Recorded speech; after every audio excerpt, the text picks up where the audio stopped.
dahilan, hindi dahil sa taglay nating karunungan. Mga pangyayari hindi nagkataon lang, dahil sa mga pagsisikap na ating inilaan. Ano mang bagay na ating nararanasan, pagsilang man o ating kamatayan, lahat ng ating mga pinagdaraanan, dakilang Diyos natin ang may kalooban. Kapanahunan ay Kanyang kaparaanan, ng Kanyang kadakilaan maiparamdam. Kapanahunan ay Kanyang kalooban, upang ang tao siya ay laging tawagan.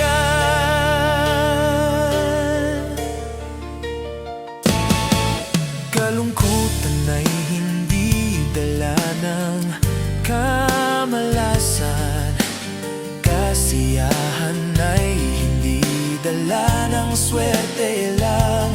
Buhay ng tao daloy na paikot-ikot lang, may lungkot at meron ding kaligayahan. Ano mang bagay na ating nararanasan, pagsilang man o ating kamatayan, lahat ng ating mga pinagdaraanan, dakilang Diyos natin ang may kalooban. Kapanahunan ay Kanyang kaparaanan, ng Kanyang kadakilaan maiparamdam.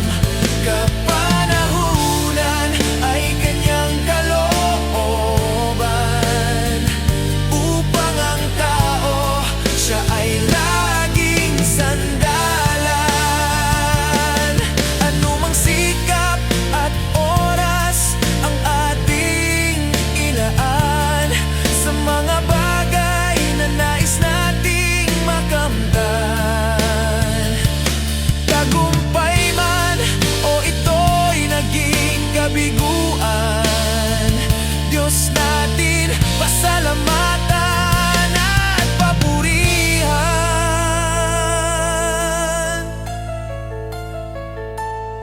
Anumang bagay na ating nararanasan,